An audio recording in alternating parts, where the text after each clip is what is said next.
So ఈరోజు అయితే ఒక మంచి స్టోరీతో నేను మళ్ళీ మీ ముందుకు వచ్చేసా. సో ఈరోజు స్టోరీ ఏంటంటే ద డెవిల్స్ బైబుల్ అన్నమాట. ప్రపంచంలో అతి భయంకరమైన పుస్తకం. ఈ బుక్‌ని ఒక్క రోజులోనే రాశారు. అది ఎలా రాశారు? ఎవరు రాశారు? అది ఏంటి? దానివల్ల ఎన్ని ప్రమాదాలైతే ఉన్నాయో సో అది ఏంటి అనేది తెలుసుకుందాం మన స్టోరీలో ముందుకెళ్ళి.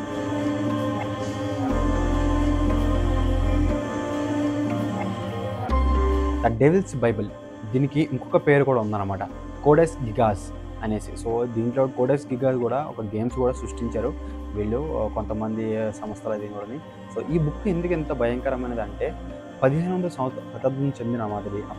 అప్పుడు ఉన్న స్టోరీ ఇప్పుడు కొత్త కొత్త స్టోరీలు అయితే బయటకు వస్తున్నాయి. సో అప్పటి నుంచి ఇప్పటి వరకు కూడా ఈ బుక్ని మ్యూజియంలో అయితే ఉంచారు. దాన్ని ఇప్పుడున్న ఎక్స్పర్ట్స్ కూడా డీకోడ్ అయితే చేస్తున్నారన్నమాట. సో దాన్ని బట్టి రోజుకి ఒక స్టోరీ అనేది బయటకైతే వస్తుంది. కొన్ని మిస్టరీస్ అయితే ఉన్నాయి. సో ఈ బుక్ అనేది ఎవరు రాశారు, ఎందుకు రాశారు, ఈ స్టోరీ ద్వారా నేను మీకు చెప్తున్నా.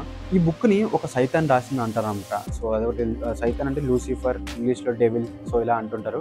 సో అసలు ఈ బుక్లో ఏం రాసింది, తనే రాసిందా లేదా ఒక మనిషి రాశాడా అనేది మనం ఇప్పుడు తెలుసుకుందాం. ఈ పుస్తకం యొక్క పొడవు వచ్చి 92 సెంటీమీటర్లు, వెడల్పు వచ్చి 50 సెంటీమీటర్లు, సో లా వచ్చేసి 22 సెంటీమీటర్లు అయితే ఉందన్నమాట. సో అందుకే వరల్డ్ లార్జెస్ట్ బుక్ అనేది దీన్ని అంటారు. సో గిన్నీస్ రికార్డులో కూడా ఎక్కింది అనమాట ఈ బుక్. ఈ పుస్తకం బరువు వచ్చేసి 75 కిలోలు ఉంటుంది అనమాట. సో దీని మీద ఉన్న బైండింగ్ వర్క్ అంటే అట్ట కూడా ఒక వుడ్తో తయారు చేశారు. దానిపైన ఉన్న ఒక లెదర్తో కూడా దాన్ని కవర్ చేసి పెట్టారు.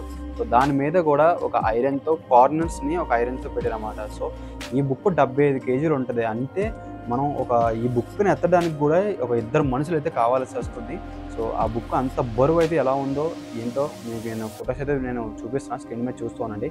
సో ఇంత బరువైన బుక్ని కూడా ఎత్తడానికి కూడా 2 మనుషులు అయితే కావాలి. ఈ పుస్తకంలో 310 పేజీలు అయితే ఉన్నాయి. సో ఈ పేజీలు దేంతో తయారు చేశారని తెలిస్తే మీరు షాక్ అయితే అయిపోతారు.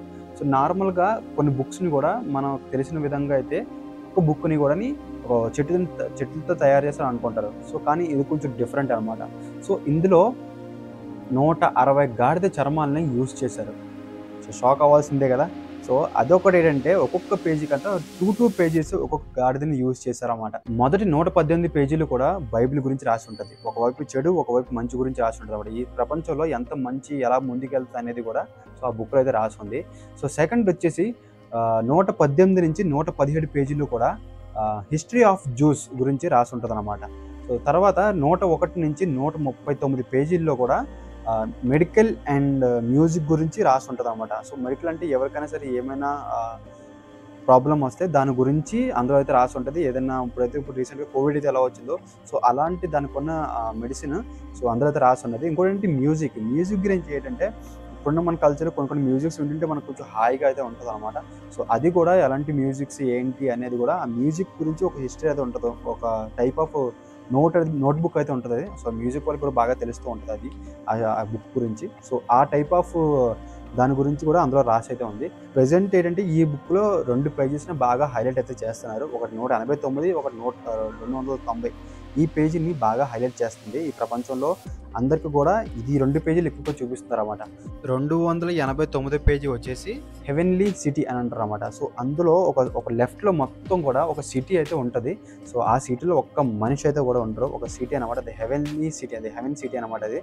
సో 290 పేజీ సైడ్లో వచ్చేసి ఒక సైతాన్ బొమ్మ అయితే ఉందన్నమాట. ఆ సైతాన్ బొమ్మ ఎంత భయంకరంగా ఉంటుందంటే సో దాన్ని ఆధారంగా తీసుకుని ఎన్నో సినిమాల్లో కూడా ఆ టైప్ ఆఫ్ డిజైన్స్ తయారు చేసి ఎన్నో సినిమాలు కూడా తయారు చేశారు. సో దానికి 2 కొమ్ములు అయితే ఉంటాయి, దానికి తోక అయితే ఉండదు. సో ఒక 3 వేళ్ళు ఉంటాయి, 4 కాళ్ళకి కూడా 4 వేళ్ళు అయితే ఉంటాయి. సో ఇలాంటి టైప్ భయంకరమైన ఒక బొమ్మనైతే 290 పేజీలో 289 పేజీలో ఒక సిటీని అయితే తయారు చేసి పెట్టారన్నమాట. సో అలా రాశారు దాంట్లో. అలానే ఈ బుక్లో కూడా కొన్ని కలర్స్ అది కూడా యూజ్ చేసింది ఆ సైతాను. సో ఆ కలర్స్ ఏంటంటే red, yellow, green and blue and అలాగే గోల్డ్ కలర్ అన్నమాట. సో ఈ టైప్ ఆఫ్ కలర్ని యూజ్ చేసుకుంటూ ఆ బుక్లో ఉన్నదాన్ని ఒక స్టోరీని అయితే రాసింది ఆ లూసిఫర్, సో ఆ డెవిల్. ఈ బుక్ని రాయడానికి మినిమం 20 ఇయర్స్ అయితే పడుతుందని చెప్తున్నారు అన్నమాట ఇప్పుడున్న ఎక్స్పర్ట్స్. సో అలాగే ఇంకో కొంతమంది ఎక్స్పర్ట్లు అయితే ఏం చేస్తున్నారంటే 30 సంవత్సరాలు కూడా పడవచ్చు అని అంటున్నారు. సో హాఫ్ ఇయర్స్ అనమాట. అంటే ఒక మనిషి జీవితంలో 30 సంవత్సరాలు అంటే సగ జీవితం అయిపోయినట్టే. సో ఒక సగ జీవితాన్ని ఈ బుక్ కోసం రాశారని ఎక్స్పర్ట్లు చెప్తున్నారు. సో కానీ ఇందులో ఉన్న మ్యాజిక్ ఏంటంటే ఈ బుక్‌ని ఒక్క రోజులోనే రాశారు. అది కూడా ఒక్క నైట్‌లోనే రాసిందనమాట ఈ సైతాన్. అసలు ఎవరు రాశారు? ఏంటి అనేది మనం తెలుసుకుందాం. అసలు స్టోరీలోకైతే వస్తే 13వ శతాబ్దంలో బొహేమియా అనే ఒక ప్రాంతం అనేది ఉండేదనమాట. అందులో ఉన్న ఒక క్రైస్తవ సన్యాసి హెర్మన్ ద రెక్లెస్ అనే ఒక వ్యక్తి ఉండేవాడనమాట. సో, తను ఏం చేశారంటే అక్కడున్న సంస్థ అంటే అక్కడున్న ప్రదేశం ఒక కాలనీ అలా అంటారు కదా! సో, ఎగ్జాంపుల్‌గా చెప్తున్నాను. సో, ఆ కాలనీలో కొన్ని రూల్స్ అండ్ రెగ్యులేషన్స్ అయితే ఉంటాయన్నమాట. సో, ఆ రూల్స్ అండ్ రెగ్యులేషన్ కూడా అందరూ చాలా కఠినంగా ఉండేవి ఆ రూల్స్ అండ్ రెగ్యులేషన్స్. సో, అందరూ కూడా పాటించేవారు. సో, ఒకవేళ ఇన్ కేస్ తను ఎవరైనా సరే పాటించకపోతే అక్కడున్న రాజు చాలా దారుణంగా ఖండించేవాడనమాట. సో, అలానే ఒకరోజు ఈ హెర్మన్ ద రెక్లెస్ అనే వ్యక్తి సో, కొన్ని నియమాల్ని ఉల్లంఘించేస్తారనమాట. సో, పాటించకపోతే అక్కడున్న రాజుకి ఈ విషయం తెలుస్తది. ఆ రాజు ఎవరంటే ప్రెగ్లో రొడోల్ఫ్ అనే అతని పేరన్నమాట. రొడోల్ఫ్ అని అంటుంటారు. సో, ఆ రాజు ఏం చేశారంటే తినని బంధించి బతికుండగానే తనని సమాధి చేసి చంపేయండి అని అంటారన్నమాట. సో, దాంతో ఈ రెక్లెస్ అనే వ్యక్తి చాలా భయంతో తనని రాజును చిన్న రిక్వెస్ట్ చేస్తుంటారన్నమాట. రిక్వెస్ట్ ఏంటంటే, రాజుగారు మీరు నన్ను ఎలాగైనా చంపేస్తారు. సో, నాకు ఒక్కరోజు టైం ఇవ్వండి. నేను ఈ ప్రపంచంలో ఉన్న మనుషులకి అందరూ కూడా యూజ్ అయ్యే ఒక బుక్ నేనైతే రాస్తాను, సృష్టిస్తాను. సో, ఒక్కరోజు నాకు టైం ఇవ్వండి. తర్వాత మీరు చంపేయండి అని చెప్తారన్నమాట. సో, ఇది విన్న మాట రాజు ఏం చేస్తాడంటే, సరే నీకు ఒక్కరోజు ఛాన్స్ ఇస్తాను. తెల్లారేలోపు నువ్వు రాయకపోతే నేను చంపేస్తాను అని చెప్తారన్నమాట. సో, ఈ రెక్లెస్ ఏం చేస్తారంటే రాజు ఒప్పుకున్నాడు. ఓకేని ఒప్పుకున్న తర్వాత ఇప్పుడు ఈ రెక్లెస్ ఏం చేస్తాడంటే జైల్లో బంధించేస్తాడు. సో, ఆత్మకథ రాసినట్టు ఒక పెన్ను బస్తా పెన్నులు అడుగుతారన్నమాట. సో, అడిగిన తర్వాత ఏం చేస్తారంటే ఇంకా రాజు రెక్లెస్ అనే వ్యక్తి రాయడం మొదలు పెడతాడు స్టోరీని. సో, సాయంత్రం మొదలు పెట్టిన తర్వాత ఒక హాఫ్ డే నైట్ అయితే అయిపోతుంది. సో, తను ఏం చేయాలి, ఏం రాయాలి అనేది అస్సలు అర్థం కాదు. ఒక పేజీని అయితే రాస్తాడు తప్ప ఇంకా అంతకు మించి ఏం రాయలేకపోతాడు. టైం చూస్తే తగ్గిపోతుంది, సమయం అస్సలు లేదు. సో, తను ఏం చేస్తాడంటే అదే జైల్లోనే ఉండి ఒక పూజలు అయితే చేస్తారన్నమాట. ఈ పూజలు ఎవరి కోసం? దేవుడి కోసం అయితే అస్సలు అనుకోవద్దు. ఒక సైతాన్ కోసం చేశారన్నమాట. అంటే లూసిఫర్, డెవిల్. సో, డెవిల్‌కి అయితే పూజలు చేస్తాడు. సో, కొన్ని పూజలు చేసిన తర్వాత అప్పుడు ఆ డెవిల్ అనేది ప్రత్యక్షం అవుతుంది. ఆ లూసిఫర్ అని పెట్టుకుందాం దాని పేరు. సో, ఆ లూసిఫర్ అయితే ప్రత్యక్షం అవుతుందన్నమాట. ప్రత్యక్షం అయిన తర్వాత సో, ఓకే హెర్క్యులస్ నీకు అది నేను వచ్చాను, నువ్వు నన్ను రమ్మన్నావు కదా! సో, అందుకని నేను వచ్చాను. సో, ఏం కావాలి అని అడుగుతుందన్నమాట. సో, అడిగినప్పుడు ఈ హెర్క్యులస్ ఏం చేస్తాడంటే, సో, నేను ఒక రాజు నన్ను ఇలా చంపుదాం అనుకుంటున్నాడు. సో, రాజుకి నేను ఒక మాట ఇచ్చాను. నేను ఇలా బుక్ రాస్తాను. 1 డేలో కంప్లీట్ చేస్తాను. సో, నాకు రాయడానికి సహాయం కావాలి. నేనైతే దీన్ని కంప్లీట్ చేయలేకపోతున్నాను. సో, తనైతే భయపడతారన్నమాట. తనని రిక్వెస్ట్ చేస్తాడు. సో, ఆ లూసిఫర్ డెవిల్ ఏం చేస్తదంటే, సరే నేను నీకు హెల్ప్ చేస్తాను. సో, నాదొక కండిషను. సో, నేను ఈ బుక్ రాయాలంటే నీ ఆత్మని నేను తీసుకోవాలి. సో, తనలో బాడీలో ఆవాహించాలన్నమాట. సో, అలా నాకు కావాలి. సో, అలా అయితే నేను నీ బుక్ నేను రాసిస్తాను అని చెప్తానన్నమాట. సో, ఈ రెక్యులస్ ఏమనుకుంటాడు, ఎలాగో పొద్దునకల్లా చనిపోతున్నాను. సో, ఇంకేమైతే ఏముంది, సరే తీసుకో నాకు కావాల్సిన బుక్ కంప్లీట్ చేయడం. సో, అనేసి ఓకే అంటాడన్నమాట. సో, ఈ లూసిఫర్ ఏం చేస్తదంటే తనలో ఆవగిస్తదన్నమాట. ఆవగించగానే తన లోపలికైతే వెళ్ళిపోయి ఈ బుక్ రాయడం మొదలు పెడతది. సో, మిగతా హాఫ్ టైమింగ్‌లో ఈ సైతాన్ అనేది ఏం చేసిందంటే మొత్తం బుక్ కంప్లీట్ చేసేసిందన్నమాట.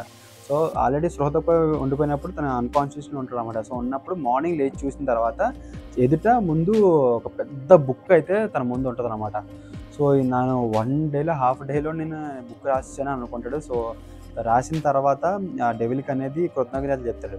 సో, గమనించాల్సింది ఏంటంటే ఈ బుక్‌ని నిజంగానే సైతాన్ రాసిందా లేదా హెర్క్యులసే రాసాడా అనేది కూడా హిస్టరీలో ఎక్కడ కూడా బుక్‌లో కూడా ఎక్కడ లేదు. సో, బుక్‌లో అయితే లాస్ట్‌లో బుక్ అనేది ఎవరు రాశారనేది ద హెర్క్యులస్ అనేసి బుక్ అయితే ఉంది పేరు మీద రాసి. సో, సైతాన్ రాసాడా అనేది కూడా ఇప్పటికైతే ప్రూఫ్‌లు అయితే లేవు. సో, ఈ బుక్కు మార్నింగ్ లేచి చూడగానే ఈ బుక్ అయితే రాసుంది. సో, ఫ్రంట్ అయితే పడి ఉండగానే సో, పొద్దున్నే లేగానే ఇంక రాజు అయితే వచ్చేస్తాడు. ఇది రాసాడా లేదా ఏం చేస్తాడు అనేసి చూడడానికి వస్తాడు. ఇన్ కేస్ రాయకపోతే నేను చంపేద్దాం అనేసి. సో, ఆ రాజు ఈయన చూడగానే షాక్ అయిపోతాడన్నమాట. ఆ బుక్ చూడగానే. ఆ బుక్‌ని చూడగానే పెద్ద షాక్ అయిపోతాడు. సో, ఈ 1 డేలో 1 నైట్‌లో అది హాఫ్ నైట్‌లో ఈ బుక్‌ని రాశాడు. తను ఏం చేస్తాడంటే తను వదిలేస్తాడన్నమాట. తను క్షమించేస్తాడు. ఆ బుక్ రాశాడు కదా అనేసి. సో, తను ఏం చేస్తాడు, ఆ రాజు నుంచి ఆ బుక్‌ని పట్టుకెళ్ళిపోతాడు. ఇంకో నోటెడ్ పాయింట్ ఏంటంటే ఆ హెర్క్యులస్ అనే వ్యక్తి కూడా ఆ బుక్‌ని అప్పుడు మార్నింగ్ దాకా చదవలేదు. అందులో ఏముంది ఏంటని తెలీదన్నమాట. సో, తనకేంటంటే ఒక సన్యాసిగా తనని బంధించారు, బుక్ రాశాడు ఇది అనుకోని తను వదిలేసారేమో అనుకోని వెళ్ళిపోయాడు అక్కడి నుంచి. సో, ఆ రాజు ఆ బుక్‌ని తీసుకొని అదే ప్రదేశంలో అయితే ఉంచుకున్నాడన్నమాట కొన్ని రోజులు. సో, కొన్ని రోజుల తర్వాత ఆ బుక్‌ని చదవడం మొదలుపెట్టారన్నమాట. సో, ఆ బుక్‌లో అయితే ఏముంది ఏంటి అనేది చదవడం మొదలుపెట్టారు. ఎవరు ఈ రొడాల్ఫో అనే రాజు. సో, అది కూడా అందులో పాత లాంగ్వేజ్ అయితే ఉందనమాట. ఫస్ట్ 2 పేజీలు కూడా హిబ్రూ అనే లాంగ్వేజ్ ఒకటుంటది. సో, అది అప్పటి లాంగ్వేజ్ అనమాట. సో, ఫస్ట్ 2 పేజీలు కూడా హిబ్రూ లాంగ్వేజ్‌లో రాసుంచారు. సో, మిగతా పేజీలు మొత్తం కూడా లాటిన్ భాషలో అయితే ఉందనమాట. సో, ఇది అందరూ కొంతమందికి చదివారు, కొంతమంది చదవలేదు. దాన్ని ఆ లాంగ్వేజ్‌ని డీకోడ్ చేసి చదివారనమాట. దాన్ని ఏం చేశారంటే అప్పట్లో ఉన్న రాజ్యం కొంచెం ఇబ్బందుల్లో ఉన్నప్పుడు ఆ బుక్‌నైతే అమ్మేసారనమాట వేరే రాజ్యానికి. వేరే రాజ్యానికి అమ్మినప్పుడు ఆ బుక్ ఎప్పుడైతే ఆ రాజ్యానికైతే వెళ్ళిందో అక్కడ ఒక వ్యాధి అనేది ఒక పేగు వ్యాధి అంటారు దాన్ని. సో, పేగు వ్యాధి అనేది అప్పుడు ఆ కాలంలో కూడా కొన్ని కొన్ని వ్యాధులైతే వచ్చాయి. సో, ఆ ఊరు మొత్తం కూడా నాశనం అయితే అయిపోయింది. ఈ బుక్ వల్లే ఈ ప్రపంచం ఐ మీన్ ఈ రాజ్యం అంతా నాశనం అయితే అయిపోతుంది. ఈ బుక్ మాకొద్దనేసి రిటర్న్ మళ్ళీ అదే రాజ్యానికి ఇచ్చేస్తారనమాట. సో, మళ్ళీ రొడాల్ఫ్ రాజ్యానికి ఇచ్చేస్తారు. ఆ రాజ్యానికి ఇచ్చిన తర్వాత మళ్ళీ రాజు దగ్గర కొన్ని రోజులు ఇచ్చిన తర్వాత ఆ రాజు చదవడం మొదలుపెట్టాడు. సో, కొన్ని రోజులు చదివిన తర్వాత 1594 సంవత్సరంలో ఒక యుద్ధం అయితే జరిగిందనమాట. స్వీడిష్ ఆర్మీ అనేది ఆ రాజ్యం మీద ఉన్న సో, యుద్ధానికైతే వచ్చారన్నమాట. సో, యుద్ధానికి వచ్చినప్పుడు స్వీడిష్ ఆర్మీ అనేది ఈ రాజునైతే ఓడించారు. ప్రగలో రోడోల్ఫ్ అనే రాజు ఏదో ఉన్నాడో ఆ రాజునైతే ఓడించి చంపేశారన్నమాట. ఆ బుక్‌ని తనతో పాటు స్వీడిష్ రాజు అనేది తీసుకెళ్ళిపోతారన్నమాట తనతో పాటు తీసుకెళ్ళిన తర్వాత అక్కడున్న ఒక లైబ్రరీలో దాన్ని ఉంచి సో, దాన్ని చదవడం మొదలుపెట్టారన్నమాట. సో, అదేం చేద్దాం ఒకరోజు అది ఒక లైబ్రరీలో ఉన్నప్పుడు ఆ లైబ్రరీ కూడా ఒకరోజు మొత్తం అంతా కాలిపోయింది. ఆ బుక్ చెప్పాను కదా! ఆ బుక్ ఎక్కడికైతే వెళ్ళిందో ఆ రాజ్యం అనేది నాశనం అయితే అయిపోతది. ఆ చదివిన వాళ్ళు కూడా కొంచెం కష్టాల్లో పడి చనిపోతారు కూడా అన్నమాట. ఆ బుక్ స్వీడిష్ రాజ్యానికి వెళ్ళినప్పుడు ఆ రాజ్యంలో ఒక లైబ్రరీ అయితే పెట్టారన్నమాట. ఆ లైబ్రరీ మొత్తం కూడా ఒకరోజు మొత్తం తగలబడిపోతుంది. తగలబడిపోతున్నప్పుడు అందులో ఒక మనిషొచ్చి ఆ బుక్‌ని తీసుకొచ్చి కిటికీలోంచి బయట పడేస్తాడు. ఆ మనిషి ఎవరో ఏంటని తెలీదు. సో, ఆ బుక్ అయితే భద్రంగా బయట పడింది. మనిషి మీద పడిందనమాట ఆ బుక్. ఆ బుక్ పడిన వెంటనే ఆ మనిషి అక్కడక్కడ స్పాట్‌లోనే చనిపోయాడు. సో, ఆ బుక్‌ని మరి ఎవరి పరిస్థితి ఏంటో అది ఇప్పటికి కూడా మిస్టరీగానే అయితే ఉంది.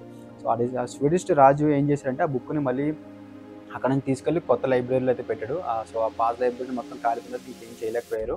సో, ఆ బుక్‌ని ఇప్పుడైతే భద్రంగా అయితే అదొక లైబ్రరీలోనే ఉంది. ఆ లైబ్రరీ నేమ్ వచ్చేసి నేషనల్ లైబ్రరీ ఆఫ్ స్వీడన్ అయితే ఉంటదనమాట. ఆ స్వీడన్‌లో ఇప్పటికి కూడా ఆ లైబ్రరీలోనే ఆ బుక్ అయితే ఉన్నది.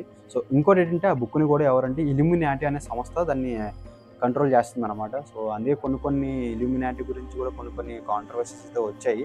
సో, దాని గురించి కూడా ఒక వీడియో అయితే చేస్తాను నేను. ఈ బుక్‌లు అది ఏవేవైతే ఉన్నాయో ఇల్యూమినాటి సంస్థ అనేది చూసుకుంటుందని అది అయితే ఉంది. సో, ఇంకా చూడాలి ఈ బుక్‌లో అయితే ఎన్నెన్ని మిస్టేక్స్ బయటకు వస్తుంటాయి. డీకోడ్ చేస్తున్నారన్నమాట. సో, అప్పటి లాంగ్వేజ్ కదా కొంచెం డీకోడ్ చేయడానికి కొంచెం టైం అయితే పడుతుంది. సో, మినిమం ఒక 60 సంవత్సరాలు పడుతుందని తెలిసింది. సో, అది రీసెంట్‌గానే దాన్ని డీకోడ్ చేయడం స్టార్ట్ చేశారు. అది కంప్లీట్ అయ్యిందా లేదా అనేది ఇంకా పూర్తిగా కన్ఫర్మేషన్ అయితే ఇవ్వలేదు. మన యూట్యూబ్ అండ్ ఇన్‌స్టాగ్రామ్ ఛానెల్‌లో డైలీ ఒక ఇన్ఫర్మేషన్ వీడియో పెడుతున్నానన్నమాట షార్ట్స్ రూపంలో. సో, చిన్న ఇన్ఫర్మేషన్ వీడియోస్. సో, అవి కూడా అయితే డైలీ అయితే వస్తుంటాయి. సో, పెద్ద వీడియోస్ కూడా నేను డైలీ అప్లోడ్ చేయడానికి నేను ప్రయత్నం చేస్తున్నాను. సో, కొంచెం నాకు వర్క్ ఉండడం వల్ల సెట్ అవ్వట్లేదు. సో, మంచి వీడియోస్‌తో నేను మళ్ళీ మీ ముందుకొస్తాను. మంచి మిస్టరీస్ అండ్ క్రైమ్ స్టోరీస్ నేను మళ్ళీ మీ ముందుకొస్తాను. ఐ హోప్ మీకు ఈ వీడియో నచ్చిందని నేను అనుకుంటున్నా. సో, మీరైతే లైక్ అండ్ సబ్స్క్రైబ్ చేయండి అండ్ షేర్ కూడా చేయండి. మంచి ఇన్ఫర్మేషన్‌తో నేను మళ్ళీ మీ ముందుకొస్తా. Until then by.